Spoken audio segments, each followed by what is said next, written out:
Now Trump's White House chaos is rocking the world. CNN. The chaos and bombast that have driven President Donald Trump's White House into its deepest crisis yet just burst America's borders.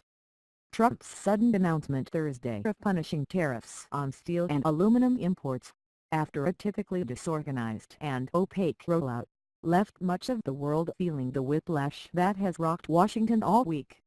What's been allowed to go on for decades is disgraceful. It's disgraceful, Trump told reporters, delivering the sudden shock to the global economy by saying he would unveil tariffs next week of 25% on steel and 10% on aluminum. World powers now know what it's been like for Trump's fellow Republicans and staff in a week of turmoil and neck-jerking policy pivots that have left them groping for clarity and trying to work out exactly where the president stands.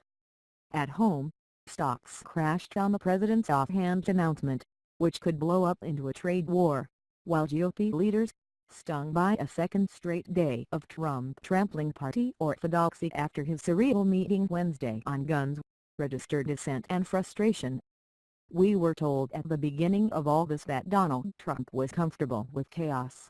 That's how he is accustomed to operate, David Axelrod, the former Obama administration top strategist, said on CNN's The Situation Room.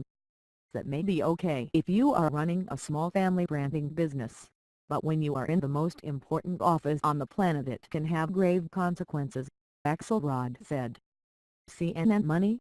Some of America's top allies are really angry about Trump's tariffs given the on-again off-again nature of Thursday's announcement and subsequent lack of details. There was more than a suspicion that the trade move had been fast-tracked to distract from a disastrous week. A feud between Trump and Attorney General Jeff Sessions, the resignation of his confidant Hope Hicks, successive political blows to his son-in-law, Jared Kushner, and signs of multiple lines of inquiry by special counsel Robert Mueller leading deep into the president's inner circle mean Trump has plenty of incentive to try to change the subject. In another blow to a West Wing under siege, CNN reported Thursday that the counterintelligence was probing the deal sealed by the president's daughter Ivanka in Canada to see whether it left her vulnerable to foreign agents. White House spokeswoman Sarah Sanders denied the president was trying to divert attention from all that with his trade announcement, saying it was hardly news that Trump thinks global commerce, particularly as practiced by nations like China, cheats American workers. The president is concerned about the men and women of this country who have been forgotten about, the industries that our country was founded and built on. And this shouldn't come as a surprise to anybody, she said. Even so, Thursday's move, which is likely to spark follow-on turmoil in Asian and European markets, offered a glimpse of how an erratic president looking for diversions amid deepening crises could act in ways that jolt global stability.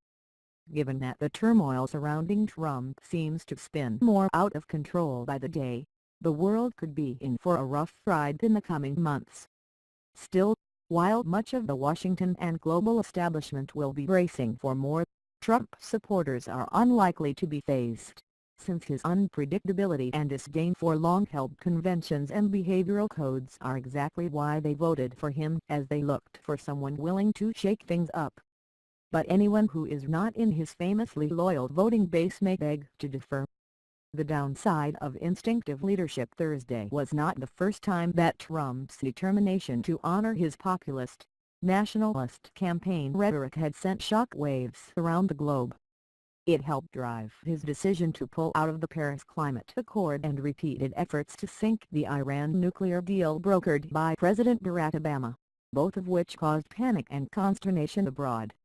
The drama was also typical of the unpredictable, often unspecific style of leadership that appears often to skirt over the possible consequences of Trump's tendency to trust his instincts.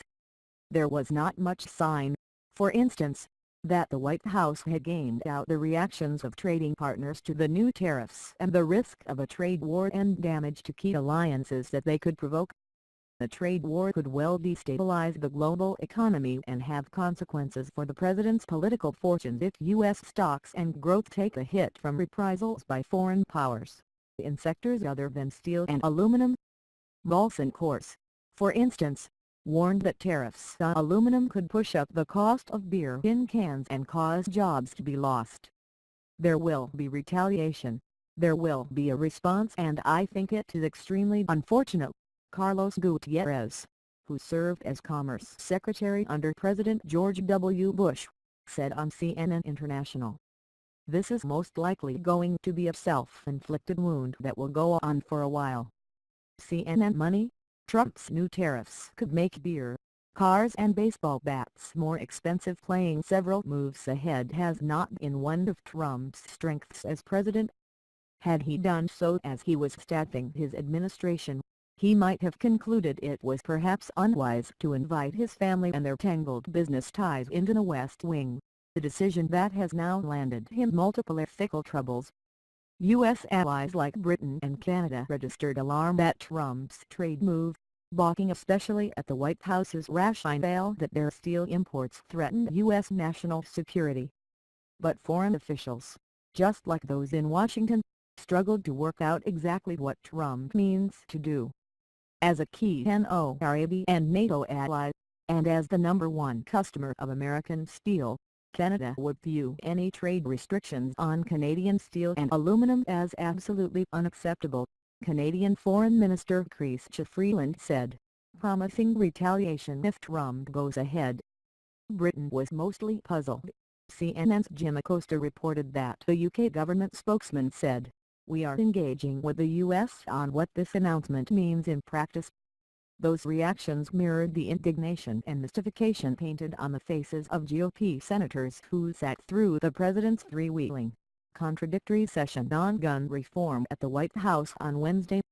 The lack of detail and planning seems endemic to a presidency that revolves around impulsive tweets and off-the-cuff comments by a president who has said he likes to keep everyone off balance like a negotiator in a real estate deal. A White House official, for instance, told CNN's Dan America that a planned announcement on steps Trump will take to respond to the Florida school massacre was postponed while officials distill a coherent policy plan from the meeting. CNN's Jim Acosta contributed to this report.